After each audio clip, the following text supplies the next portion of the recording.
Hello everyone, সবাই কেমন আছো? আশা করছি সবাই খুব ভালো আছো, আমরাও ভালো আছি। তো টুকাইদার গায়ে হলুদের পর্ব তোমাদের সাথে শেয়ার করতে চলে এলাম। তো সকাল থেকে খুবই ঘোর করে মেঘ করেছিল আর ভালোই বৃষ্টিও হয়েছে। তো প্রথমে তো ভাবছিলাম যে মানে গায়ে হলুদটা যেখানে ডেকোরেশন করা হয়েছিল, যেখানে হওয়ার কথা, তো সেখানে হয়তো করা যাবে না, আসলে খোলা ছাদের ওপরে ডেকোরেশন করা হয়েছিল।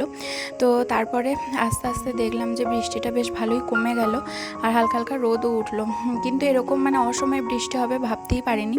তো যাই হোক, সকাল সকাল সবাই মিলে স্নান টান করে রেডি হয়ে চলে এসেছি। ওদিকে তো দিদি আর ভাগনাও চলে এসেছিলো, তো সবাই মিলে এখানে চলে এসেছি টুকাইদাকে গায়ে হলুদ দেবো বলে।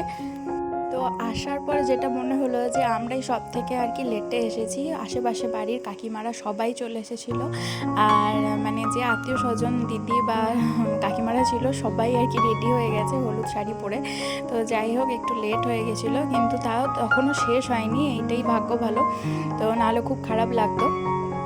তো বিয়ের আগে গায়ে হলুদের যে রিচুয়ালসগুলো ছিল সেগুলো পুরোই অন্যরকম ছিল, দাঁড়িয়ে দাঁড়িয়ে দেখতাম মা কাকিমারা বা মাসিরা সব মানে রিচুয়ালসগুলো করতো। তো এখন যেহেতু বিয়ে হয়ে গেছে, তো এই রিচুয়ালসগুলো আমি নিজেও করছি, তো আমার কিন্তু খারাপ লাগছে না, আমার বেশ ভালো লাগছে আর আমি এনজয়ও করছি বেশ ভালো।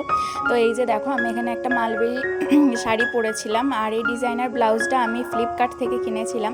তো এই ব্লাউজটা যে এত ভালো হবে আমি নিজেও মানে ভাবতে পারিনি, খুব সুন্দর ব্লাউজটা আর পরেও বেশ কমফোর্টেবল ছিল। তো যাই হোক, সিম্পলি আর কি সেজেছিলাম। তো এখানে বরকে আর নিত বরকে দুজনকেই ভালো করে হলুদ মাখিয়ে দিলাম। তো এখানে হলুদ মাখানোর একটা মানে নিয়ম আছে, এইভাবে মাখাতে হয়। তো কাকিমা ওই যে দেখো পিছনে দাঁড়িয়ে আছে, তো কাকিমা আমাকে বলে দিচ্ছিল আর আমি আগেও কাকিমাদের সব দেখে নিয়েছিলাম, তো সেইভাবেই আর কি এখানে হলুদ মাখিয়ে দিয়েছিলাম, মাখাচ্ছিলাম আর কি। তো এক এক করে দেখো ওই সাইডটায় করে মানে সবাই আলতা পড়ছিল, ছোট থেকে বড় সবাই মিলে আলতা পড়ছে এখানে লাইন দিয়ে। তো এখানটা ফাঁকা ছিল, তো দিদি এখানে আলতা পড়তে বসে গেল।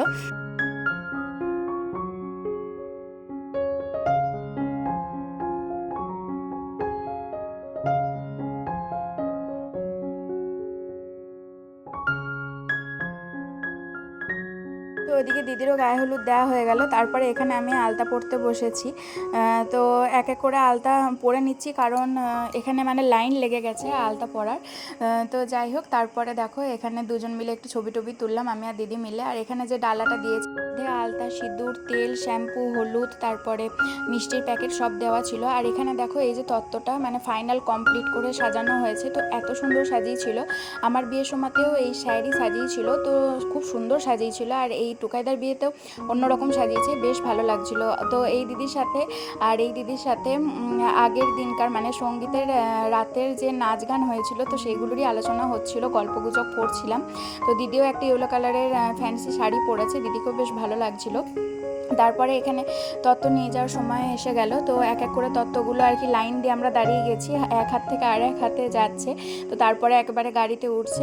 তো গায়ে হলুদের তত্ত্বগুলো এক এক করে পৌঁছে দেওয়ার পর উপরে চলে এসেছি টিফিন করার জন্য। তো এখানে হয়েছিল কড়াইশুঁটির কচুরি, ছোলার ডাল, আর তার সাথে মিষ্টিও ছিল। তারপরে এখানে ফটোশ্যুট চলছিল। তো এই যে দেখো, এই জায়গাটায় হচ্ছে যে গায়ে হলুদ করার কথা ছিল। তো যাই হোক, নিচে তো রিচুয়ালসগুলো হয়ে গেছে, এখানে তো ফটোশ্যুট এগুলো হবেই। তো এই যে এই পদ্ম ফুলটা দেখছো, এইটার মধ্যে আমি একটু দাঁড়িয়ে পরে আর কি দাঁড়িয়ে ছবি টবি তুলছিলাম। তো যাই হোক, এই ডেকোরেশনটাও বেশ ভালো করেছে, কিন্তু ওই যে বৃষ্টি এসে মানে সব মাটি করে দিল। তারপরে এই যে দেখো রোদ উঠেছে আর হালকা হালকা হাওয়াও দিচ্ছে, এটা কিন্তু বেশ ভালো লাগছিল। তো যাই হোক, এইদিকে মেয়েদের লাইনটা অনেকটা বড় হয়ে গেছিলো, তো আমি ওইদিকে দাঁড়িয়ে গেছিলাম। তো এখানে এই যে এই কালার গ্যাসগুলো দিয়ে আর কি ফটোশ্যুট করা হচ্ছিল। তো এক এক সময় এক একটা জ্বলছে, তো এক একটা জ্বলছে না, এরকমই হচ্ছিল। তো যাই হোক, এইভাবে বেশ মজা করে হাসি আনন্দ করে গায়ে হলুদের রিচুয়ালসগুলো বেশ হচ্ছিল। আর বিভিন্ন ধরনের করে টুকাই দেওয়া আর কি ফটোশ্যুট করছিল। তো তারপরেই এখানে সবাই মিলে আর কি গায়ে হলুদের মানে হলুদগুলো জল নিয়ে দাঁড়িয়ে গেছে, মানে ওপর থেকে দেওয়া হবে, তো সেরকমভাবে তারপর সাইড থেকে ছোড়া হবে এইভাবে। তো সব রকমভাবে আর কি পোজ দিয়ে ছবি তোলা হচ্ছিল। আর এই যে গ্যাসগুলো বলছিলাম না, কালারিং গ্যাসগুলো, এইগুলো কিন্তু যতটা দেখতে ভালো মনে হচ্ছে, ততটাই কিন্তু ইউজ করার সময় তোমরা মানে সাবধান থাকবে যারাই ব্যবহার করো। আমাদের ওখানে তো যখন ব্যবহার করা হচ্ছিল, একজনা একটা দিদির একটু হাতে লেগে গেছিলো, আমার মনে আছে। তো যাই হোক, তোমাদেরকে আমি বলে দিলাম একটু সাবধানভাবে ব্যবহার করবে। তারপরে এখানে দেখো এই যে মাথায় সর্ষের তেল দেওয়ার রিচুয়ালসটাও হচ্ছিলো, তো এটাও আমি দিয়েছি, 9বার করে দিতে হচ্ছিলো। তো এটাও বেশ আমি ভালোই করলাম এই রিচুয়ালসটাও। তো এইগুলো সবই আমার কাছে যেহেতু নতুন, সেই জন্য আমি এত মানে এক্সাইটেড হয়ে গেছিলাম, আর আমার খুব ভালো লাগছিলো যে কখন আমাকে ডাকবে, কখন আমাকে বলবে। তো এখানে মা যে অ্যানিভার্সারিতে, মানে আমার এই প্রথম বছর অ্যানিভার্সারিতে যে নেকলেসটা গিফট করেছিল বা মতি চোকার বলে, সেটা গিফট করেছিল, তো সেটাই আমি এই হলুদ শাড়িটার সাথে পরেছিলাম। সেটা কেমন লাগছে আমাকে পরে অবশ্যই কিন্তু কমেন্টে জানিও। আর এইটাই হচ্ছে যে কাকিমাদের বাড়িটা। তো এন্ট্রান্সটা এইভাবে সাজানো হয়েছিল। সব রিচুয়ালস তো লজেই হবে, মানে রিসেপশনের দিন থেকে আর কি লজেই হবে, আর বাকি রিচুয়ালসগুলো এখানেই হলো। তো বাড়ি এসে একটুখানি ঠান্ডা ঠান্ডা তরমুজ খেলাম বিট লবণ দিয়ে। তারপরেই এখানে সবাই জল কাটতে গিয়েছিলো, তো সেটা আমি যাইনি। তো দেখলাম যে সবাই মিলে আর কি চলে এসেছে, আর বাজনা বাজিয়ে আর কি সবাই গেছিলো। তো ওই কাকিমা বলছে তোমরা ফাঁকিবাজ আছো, তোমরা গেলে না। আর জল কাটতে বেশ অনেকটাই দূর যেতে হয়, কিন্তু সবাই মিলে একসাথে গেলে আর কি গল্প করতে করতে যাওয়া হয়ে যেত, কিন্তু বুঝতে পারিনি আর কি, তো সেই হিসাবে যাওয়াও হয়নি।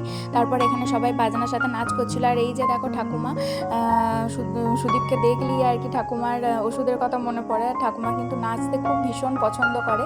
তো চলো একবার ঠাকুমার নাচগুলো আর হবু বরের নাচগুলো তোমাদের সাথে এক এক করে শেয়ার করি।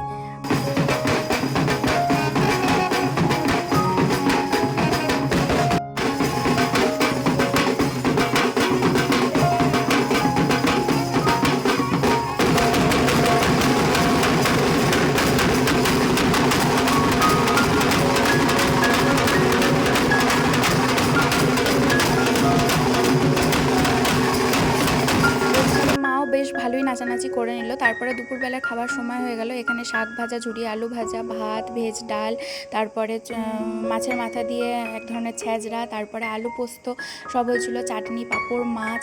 তো এই দিয়ে আমাদের দুপুরবেলা লাঞ্চটা কমপ্লিট করলাম, আর শেষকালে পায়েসও ছিল। তো যাই হোক, তোমাদের গায়ে হলুদের ভিডিওটা কেমন লাগলো অবশ্যই জানি।